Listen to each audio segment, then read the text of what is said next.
As an inventor, I'm expected to work with the newest and brightest materials of the age. We are dawning on a new era, and it's my time to shine. I can break expectations. No, I must break expectations. By any mere standard of a modern gentleman, I must rise above even that. You see bankers with experience, but lacking in charm. Actors with charm, but no real life skills. And the working class with life skills, but no real experience. I'm sitting at the center, watching it all proceed in a direction I cannot sway. The question that directly comes to mind is, but can I sway this? Can I alter the modern age into... No, I'm not sure that sounds quite right at all, sir. Chirped up Manny. At this point in time, I'm tired of working on my speech, but that doesn't mean Manny could stop me, yes, me, mid-flow, while I was just introducing the introduction of my prologue. How dare he? Honestly, I was lost for words. However, that wasn't why I haven't said anything back. Well, frankly, I'm parched and in need of a beverage. All I can think of is how dry my mouth is, like the Sahara. I'm betting it's the fire we have fully stoked in the corner. Is it really necessary in late summer to have it so hot? I'll have to make a note of it. Are you alright, sir? Would you like me to fetch you a glass of water? Intersected Manny. Again, he broke my chain of thought.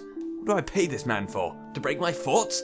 To chop my mind into tiny segments so that even the greatest engineer couldn't put them back together? What is he even wearing today? Did I ask him to dress so casually? I did no such thing. He is a manservant, not a friend. Well, I've decided to say, yes, thank you. That would be most agreeable. Watching Manny walk away, he has perfected the slow canter of an assistant, managing to look like an expert while being an approachable person at the same time. I don't know how he does it. Well, actually, he has had a lot of experience in his field. I've never asked him, but I assume he must be at least, I say at least to keep my guess low as not to insult the man, 42. Started at a young age, you see. They breed them. Actually, I retract that statement. They don't breed them. Although you could say the class structure is a form of controlled breeding. I'm going to have to write that down. What an excellent addition to my speech. Here we are, sir. 1 glass of water as requested, uttered Manny. Thank you, I said. Then it struck me. Manny is such a convenient name for a manservant. How haven't I noticed this before in his 5 years of employment? I'm guessing it's because this is the most cognitive attention I've ever given him. Honestly, anything to distract me from writing any more of this speech. Sir, I'm going out for the evening. I will be back later tonight. Manny supplements. Manny can't just leave me as I'm about to ask him a very important question. Manny, could you wait for a moment? As I have a very important question. Manny waited, his eyes glued to my mind, wondering what amazing question would amass from my lips. For all he knows, it could be philosophical or insightful. For this period of time, this man is thinking that whatever I was about to ask was something that could change his life forever. In the reality, my question was mundane as they come. Did you change your name so you could get more work? I'm going to disappoint him. I'm going to disappoint him so much, he'll have a heart attack. Troubled tickers run in the family. I must now think of a question to fill this questionless gap. The social climate. No, that's not his sort of... The cricket. No, the king. Everyone can facilitate a question about the king. Sorry to insist, sir, but I'm going to be late if I don't leave soon. Time off was permitted. Manny interjected.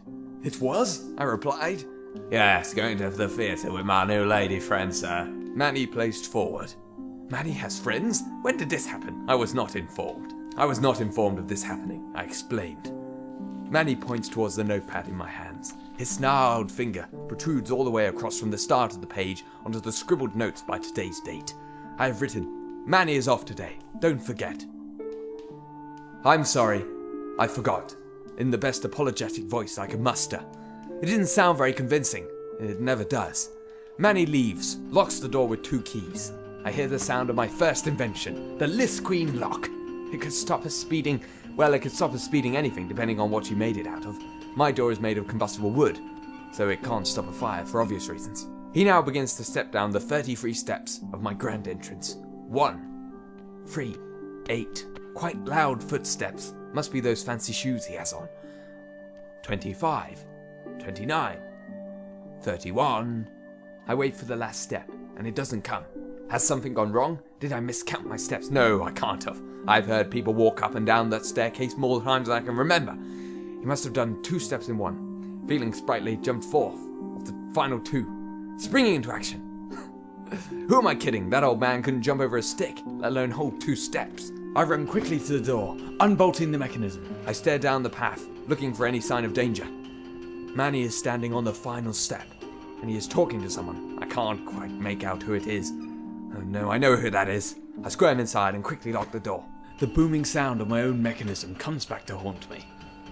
You see, I get Manny to answer the door on most occasions, in which, on my request, he informs the rude doorway intruder to leave, as I'm a very busy man and can't see any visitors at this current time.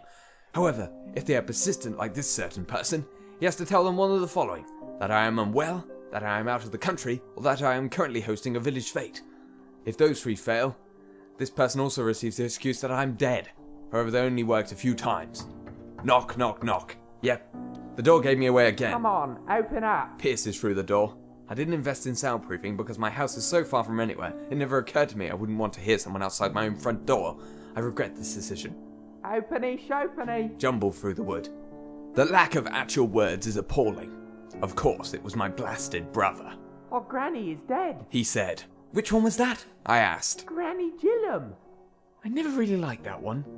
Smelled of off eggs and made me sit near her deafeningly loud record player. I know you never liked Granny Gillum, but she was killed by an automaton. The machine's still there as we speak.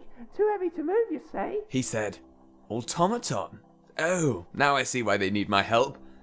Okay, give me a second, brother. Just need to gather a few things.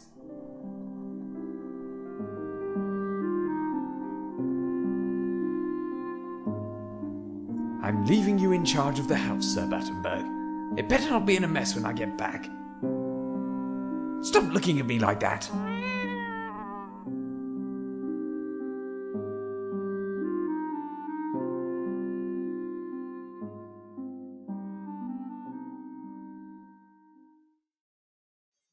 So that was A Taste of Brass. My name is Kyle Carter, and I wrote and acted it.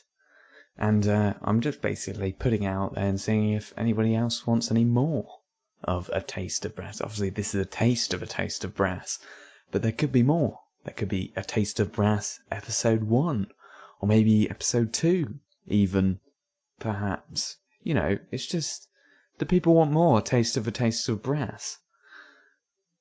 I don't know, maybe. I don't know. Tell me about it. Maybe.